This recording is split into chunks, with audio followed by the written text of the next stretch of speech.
process whereby you have applied these 3 objectives to your lives. You have taken the journey that Quinn writes about when he calls it walking naked into the land of uncertainty. When I think about creating beacons of character development, we hope you will join us in this effort. Moreover, we hope each of you will be a beacon. When asked to describe the biggest obstacles to the deep change he inspired in India, Mahatma Gandhi replied, "The hardness of heart of the educated." Continue your own commitment to your own deep change, and you will be a beacon for others, and you will attract like-minded people to yourselves. During senior evals, you have confronted that internal land of uncertainty, the one that lurks within. Today, you move on to a more external world of uncertainty.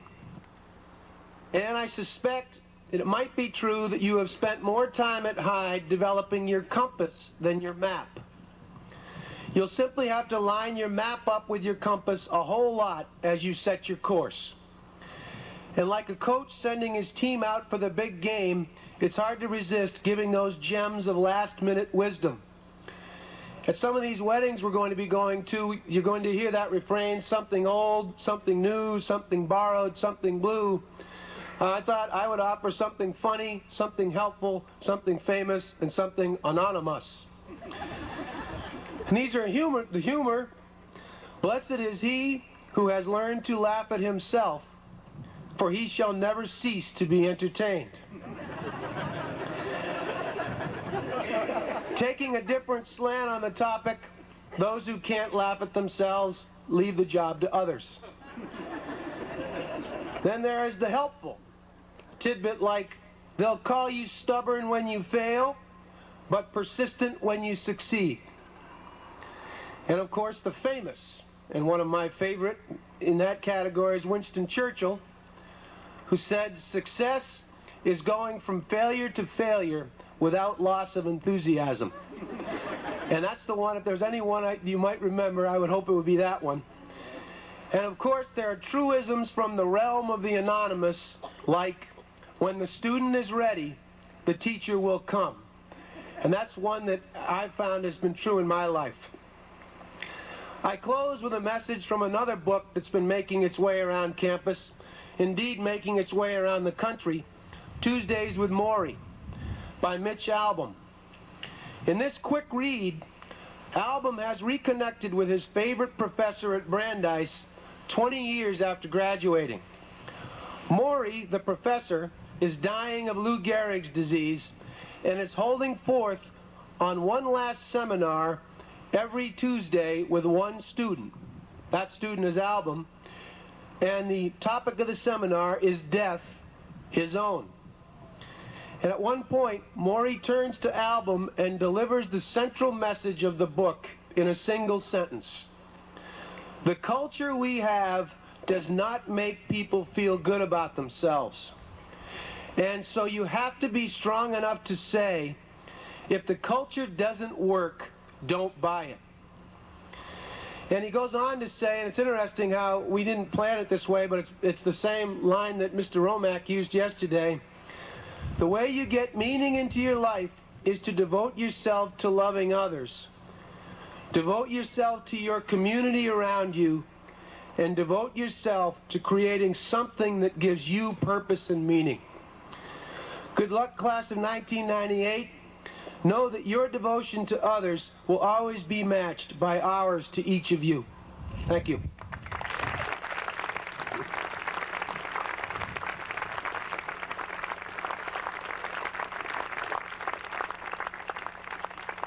Good morning, everyone. As Pam Birchie implied, most of us came to Hyde in search of hope, hoping for something better for ourselves and for our families.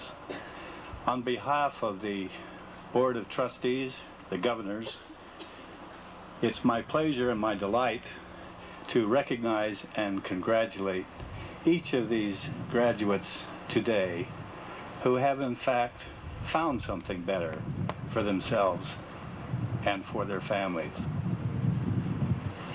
Another of Hyde's traditions is to have the families of each of the graduates stand during the remarks. And the first graduate we'd like to recognize today is Michael Ross Berkowitz.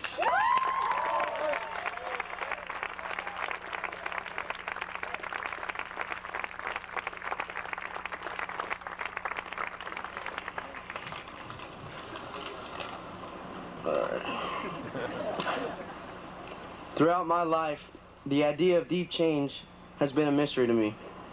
When asked the question, "Who am I?" I replied, "Well, I don't know for sure, but I'll tell you that I'm not coming here this summer." The only way I can describe my path at this point in my life, was slow death. It was then that the word unique potential came into my life. This immense idea that there was something out of my control was devastating, yet it was appealing to know that there was no limits to what I could do. This uphill battle to deal with many of my fears took a lot of perseverance and dedication. The same dedication that Ernest Hemingway writes about in his book, The Old Man and the Sea. His relentless and devastating battle with the blue marlin speaks to the classic theme of courage in the face of defeat. There have been many times along my journey where I've almost given up, but I've realized that quitting is not a part of my nature.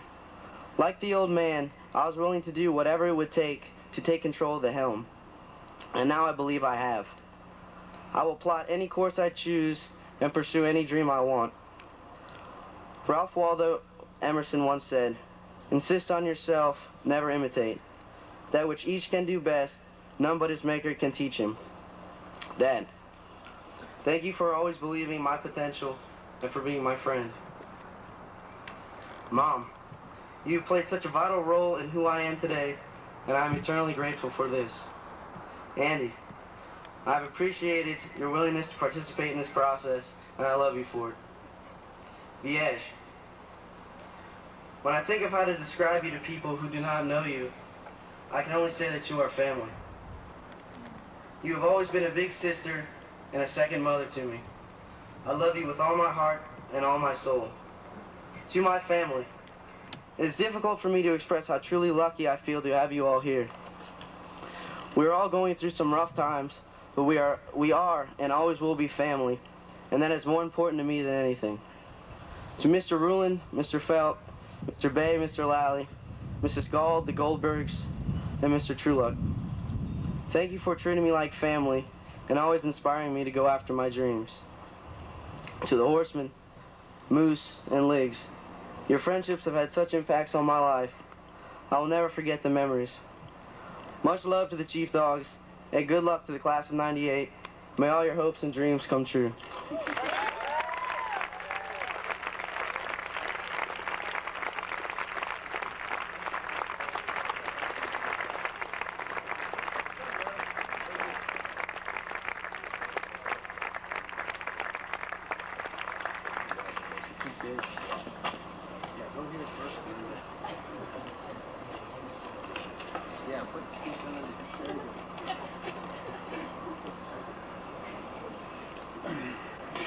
Jamie Madonna Bishop.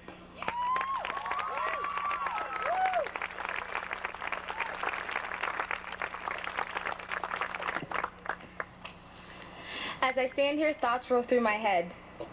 I remember 2 years ago, my first day at Hyde, I was so scared. And then I thought, what am I doing in Maine? Later on, I found myself crying and wanting to leave because I knew things were going to be hard. So now, it's May 30th, 1998, and I find myself crying because it's so hard to leave a place that's helped me through so much. Throughout the 2 years, I have learned that the hard times are tough, but those were the times I learned the most about myself. The most exciting discovery that I have made is realizing that there is a person inside of me that can change people's lives if I tell them what I hold in my heart and I share my experiences with them. Hyde has given me the strength to search for myself, regardless of how many times I get stuck, to never give up and keep reaching for the stars. I want to thank all of you for helping me when times are hard. It helps seeing all your smiling faces every day.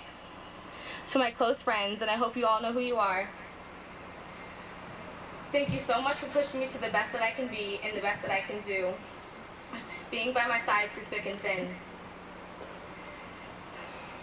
I love you all, and I wish you the best of luck for your future. And when times get hard, don't give up on yourself. To Mom and Dad, I want to thank you for everything you have done for me, and especially giving me the great opportunities I have had in my life, and believing in me every step I have taken. I love you both very much. I'm ending this speech with a quote by Mary Lou Anderson. We are the ones called to take risks. We are the ones called to change attitudes, to risk displeasures, and we are the ones called to gamble our lives for a better world. Thank you.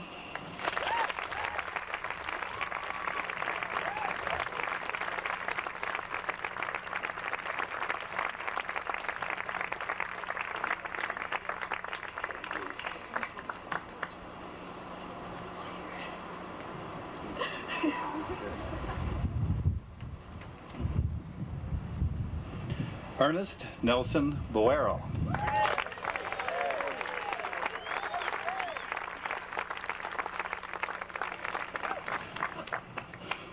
Last year in my U.S. history class, Mr. Ireland recited a quote that will stay with me for the rest of my life.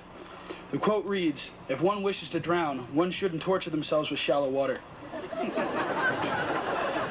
This taught me to trust in myself and trust in whatever guides me. When I decide to commit to something, commit to it totally. Get wrapped up in it. Lose myself in it. The time in my Hyde career when this rang true the most was the Class A wrestling tournament this winter. After getting injured in my second match, I could have quit the tournament, but I didn't. I wanted a third match with the attitude that no matter what the outcome was going to be, I was going to give it my all. I ended up losing the match, but as I look back on it, I have absolutely no regrets about that tournament. I jumped in with both feet, gave it all that I could. That is one of the most important things that I will take with me. When I strive to go after personal excellence, I'll be proud of what I achieve and what I accomplish. There are many people that have helped me get to where I am today. Nolan, from the first time I met you on the ropes course to the wrestling room this winter, you saw something in me that I didn't see in myself. Thank you for never letting me slide. I love you like a brother. To all the boys in the brook, you've made this a home away from home for me. To Joey, B-Love, and Tim, there's more to you than you care to admit. Don't be afraid to show it to other people. To my family, you have been beacons of light for me to follow. Your love and constant support have helped me get through this. And finally, to Andy, you were a big part of why I did this in the first place. I wanted you to have a big brother to look up to. Being up here has made me realize how much you mean to me and how much I love you. Congratulations to the class of 1998. Thank you.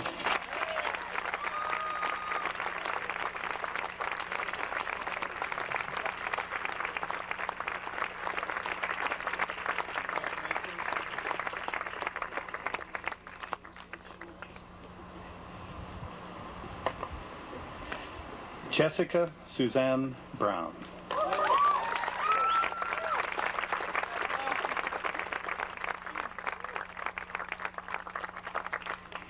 When I was a little girl of the meek and innocent yet spirited age of 10, I started writing an autobiography. The first chapter was entitled, "I Am Me," describing young perceptions of the world and of myself. I wrote, "I feel special inside, like a bright, warm light is glowing in my heart. I feel special because I am me and no one else is." I came to Hyde feeling the utter polarity of this statement. Pain and fear seemed to have joined me in a holy matrimony of sorts, divorcing me from my own happiness. I looked in the mirror and the glow and sparkle was vacant. I was lost from my soul, from my family, and held truth so far a distance, the small vision I saw of it was blurred. I entered a journey in search for anything that would connect me back to myself. Through my search, I was bombarded with the fact that appearances, achievements, and views of others than my own would not shake the undeniable agony weighing me down. By the trust and unconditional love of my father, the leadership and commitment to the deeper truth of my brother, and the compassion, spirit, and concern of my mother, my soulmate, I began unfolding the layers of pain that hid this pure spirit. Mr. Clower and Mr. Dewthorne, you embody the energy and integrity I continue to reach for. Mrs. Gauld, your love and wisdom has truly transformed my life. To Stu, Stacy, Ellie, and Ethan Goldberg, you are in the true sense of the word my family. Jenny and Michelle, our friendship is one of the most priceless gifts God has ever given me. In the 26 letters of our limited vocabulary, we have failed to create a word that truly captures the essence of my feelings towards Hyde. Though every day felt like a struggle, I have learned the profound irony of this, in that the only one enslaving me is myself. I can now feel the freedom surrounding me, and I have discovered the keys to unlock myself from my own imprisonment. I have grown to live my life limitless and boundless, yet the most important growth I have experienced is that of growing back into my own soul and becoming that free and unique spirit I once wrote about 8 years ago.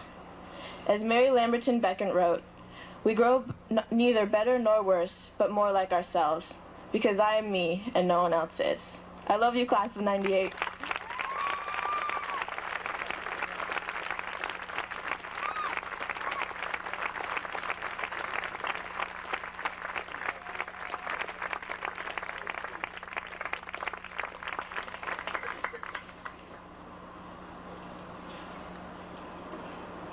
Lauren Ann Bushner.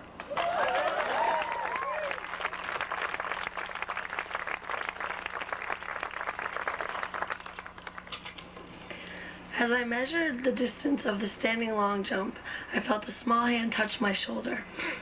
I turned around to see a little boy staring me in the face. His smile lit up his whole face, while his arms reached out to embrace me. The feeling of happiness permeated through my body and reassured my vision for the future. My vision of reaching out to handicapped children and making a difference in their lives. Coming to this conclusion was not hard because of the strengths I know I have as a woman. I am devoted to caring about other people in my life, and through this my genuine side emerges. This amazing emotion that stirs my stomach every time I have assisted an individual helps me realize that I have had these strengths in me for quite some time. I now continue with the journey of rediscovering myself. Shusako Endo writes in Deep River, "The journey, the way in which the world is made. We have no way to know what could have been taken, what omitted. We have no way to tell what might stand and what might fall. I am still standing and am pursuing my dreams with the guidance and faith my family and friends instill in me.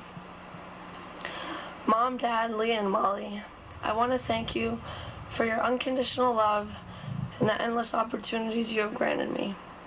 I love you more than words describe. To all my friends at Hyde and at home, thank you for sticking by me through everything. Lastly, to the class of 1998, remember this quote by Helen Keller. Never bend your head, always hold it high. Look the world straight in the eye. Thank you and good luck."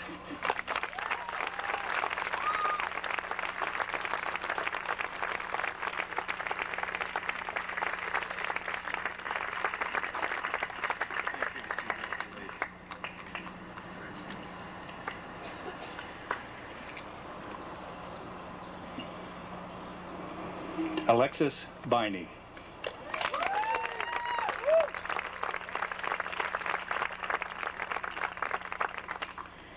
On November 29, 1996, I stepped off a plane in Boston on my first visit to the East Coast, a true California girl. Bleach blonde hair, halter tops, and Marlboro Lights. Now as I recall the experiences of the past 2 years, I remember incredible highs and painful lows. These times I've encountered have taught me invaluable lessons to take with me on my journey to my destiny. In the fall term of this year, I was given an assignment by my English teacher to stare into the eyes of a fellow student and allow them to look into mine. I found this seemingly simple task to be very difficult, uncomfortable, and scary.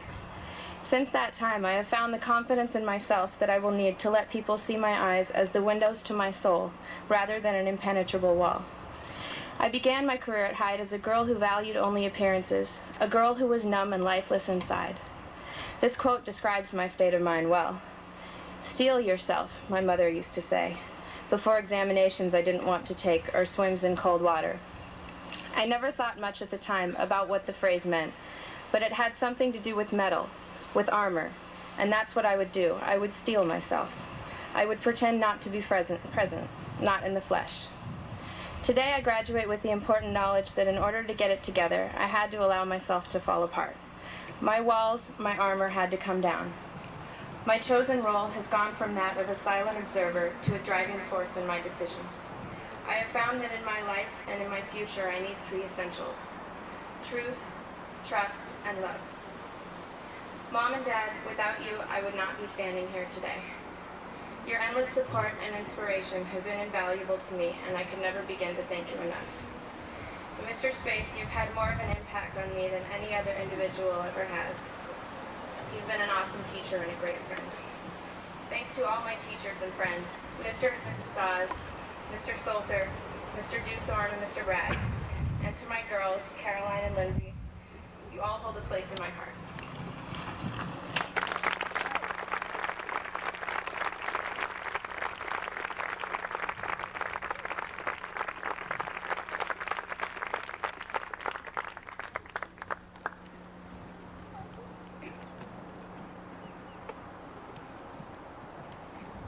Ronald Edward Capers.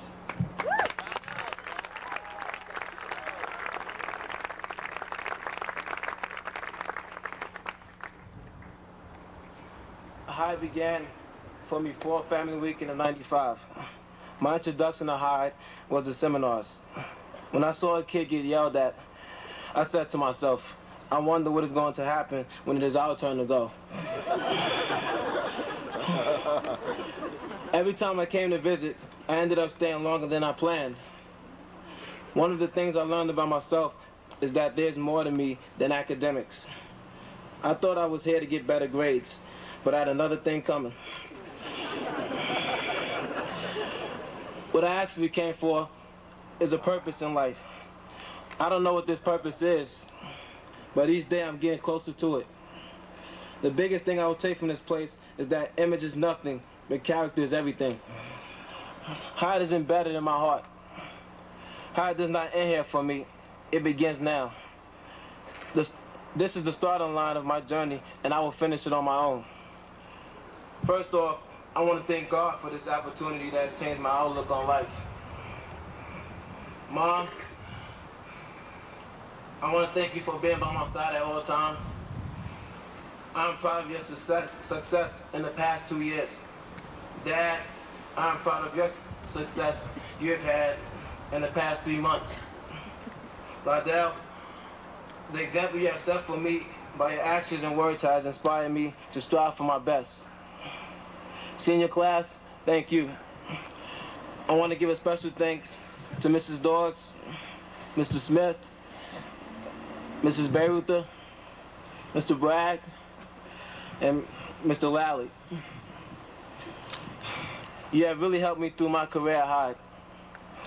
To Lauren, Maru, Summer, Misha, Shepard, Chris, and Afultino, I love y'all and good luck next year. For a long time, I have lived in the shadow of Lydell Capers. But now, it is time for me to emerge from the darkness and seek what's in store for me in the future.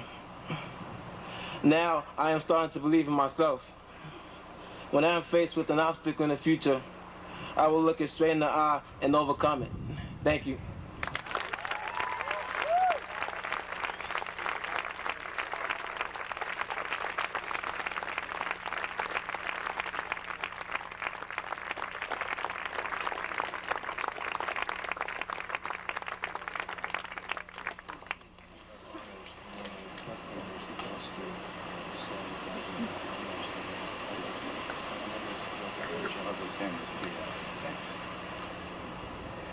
Caroline Jean Clybourne.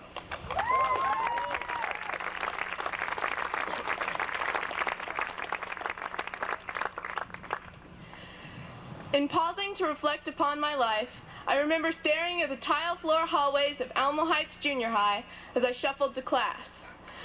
As I look at my first year at Hyde, I can recall tilting my head back as I ran, gazing at the clouds and treetops of the cross-country trail, followed shortly thereafter by the sight of fallen leaves as I so clumsily fell to the ground time and time again. These memories make me think of a song by Ani DeFranco. When I look down, I miss all the good stuff. When I look up, I just trip over things. This is how I've spent most of my life, running towards a goal, but unable to embrace the entire multifaceted image.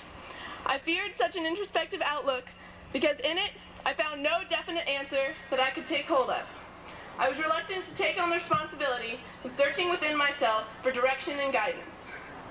I found the strength to do just that when I ran in the Maysad race this cross-country season, an event which I had looked forward to for 3 years. My grandfather died 2 days before I would compete. Instead of crumbling, I ran that race for my grandpa. I felt the sadness, but also the commitment and pride I had in living my own life.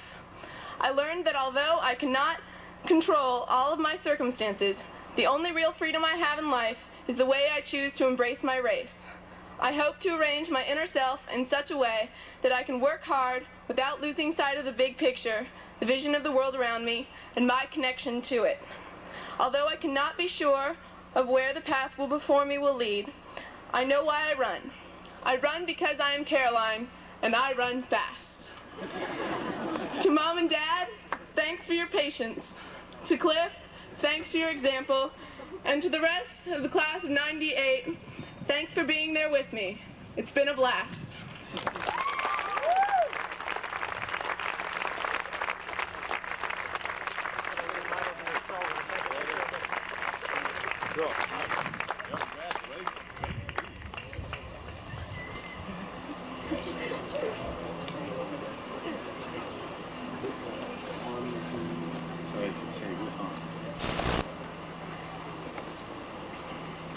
William Carroll Cole.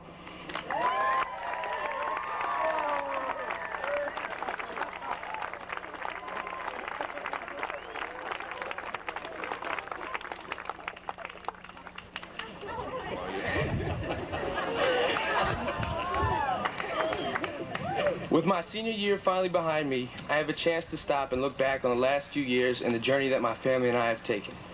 It has not always been a pleasant journey, but through it all I can say I would not change a thing. The amount I have learned about myself is immeasurable. When certain things would happen to me, I would often wonder why. I did not come to this realization alone. There have been several people who have guided me along the way. I would like to take this opportunity to thank them. I would like to thank all the families that have been so good to me. The Jays, my summer school counseling group, the Herds, and all the families in my region. Yet there are 3 people I would like to thank especially. To Ma Bug, you're an inspiration to me every time you smile. To know what you have been through in your life and still be able to be such a warm and caring person is something I truly admire. To the Almonds, you have been like a second set of parents to me from the first day I met you. Your love and concern for me are something that has kept me going through the hard times. Next, I would like to thank my family. That includes you, Jordan. There are too many of you here to thank individually, but each one of you has helped me become the person I am today. I definitely would not be here today if it was not for your love and constant support. My mom and dad, your faith and never feeling love for me is what has helped me get up some mornings. You have provided me with a sound example of what a parent should be like. And to the 3 most beautiful women in my life, my sisters, I know I have not always been the best brother, but I want you to know how proud I am of each one of you. I love you more than any words could ever express. To Mr. Lally, Mr. Romack, Mr. Bay, the Dawes, Mr. Dewthorne, and Alisba, thank you for never giving up on me. To Sea Murder, P, and most importantly my horsemen, the future is bright, so let's saddle up and ride. Finally, I would like to thank 3 special people, my grandmother and great-grandmother. I know you're looking down on me today. This is for you. And God, whose watchful eye has guided me here today. Thank you.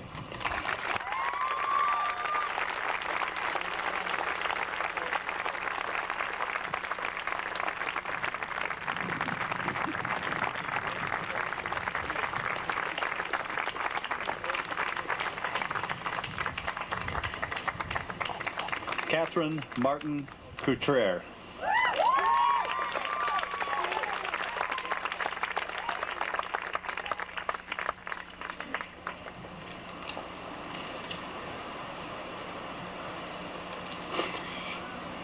In the immortal words of American poet T.S. Eliot, what we call the beginning is often the end, and to make a beginning is to make an end. The end is where we start from. Standing here, my final day at Hyde, I am amazed at the way I feel. I always thought that graduation would bring a definite sense of closure, but surprisingly, I feel like I am just getting started.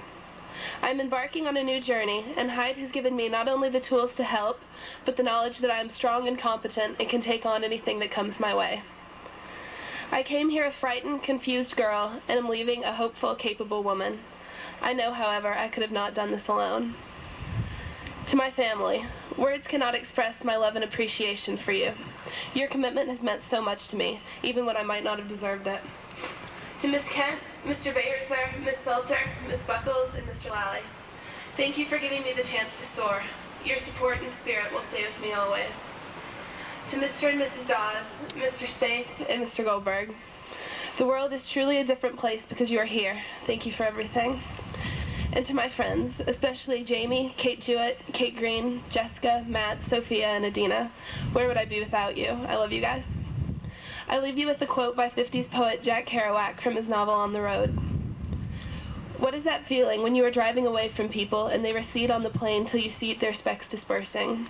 It's this too huge world vaulting us and it's goodbye, but we lean forward to the next crazy venture beneath the skies. Thank you.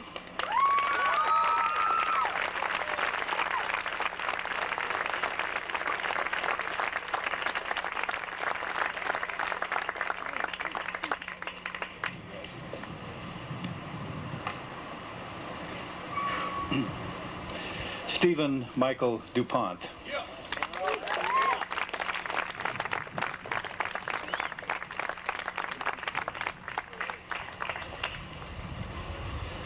Throughout my years of school, I'd been haunted by teachers, parents, and coaches saying, "You have so much potential." Usually this type of comment is taken as a positive one. However, for me it has so many negative connotations. Deep down inside, I knew what they were saying was true, and this made it all the more painful. Even in the darkest storms of my freshman year, I knew that sometime, someplace, my purpose was going to be lived out. The interview was the first hurdle I struggled to clear on this campus, followed by a summer school. It was here at Hyde I caught many preliminary glimpses of my future as a distance runner and a curiosity-driven learner. From these experiences, I began a pursuit of excellence on the cross-country running team and in the classroom, which has now spread to other arenas of my life. This achievement is the manifestation of scattered, long-standing curiosities that have been grounded through the character and commitment that Hyde School has helped me develop. I leave here inspired and engaged on a pathway of testing, learning, and discovering. Reflecting on my time at Hyde and prior to it, it was you, Mom, who repeatedly taught me what true compassion is. Your willingness to follow every avenue with me to figure out what was going wrong in my life has led me through many therapy sessions, doctor's offices, and ego-challenging conversations. For your role in my life, I will be forever grateful. Dad, your struggle to live your life with purpose, teaching young kids to read, has inspired me deeply to emulate your actions. Despite our distance in miles, the person you are and the father you are remain very close to my heart. Ryan, your potential as a spiritual guide for our family is nested within you, and I have faith that you will embrace this challenge. I'd like to thank Andy Abrams and Sean Ireland for all your support and helping me uncover a passion that I have for running. Walter Gregg, you've played a significant role in my life at Hyde and my career by challenging me inside the classroom and on the crew team.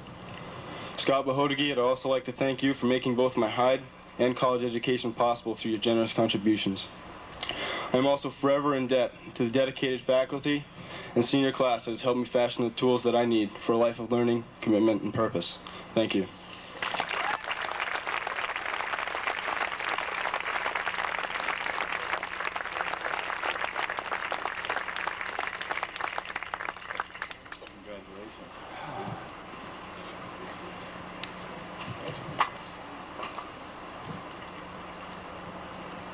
Bo Amos Fox.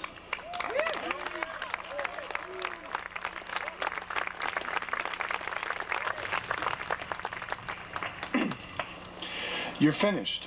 I looked at my math final in tears as I read those words written at the end of my last high school exam.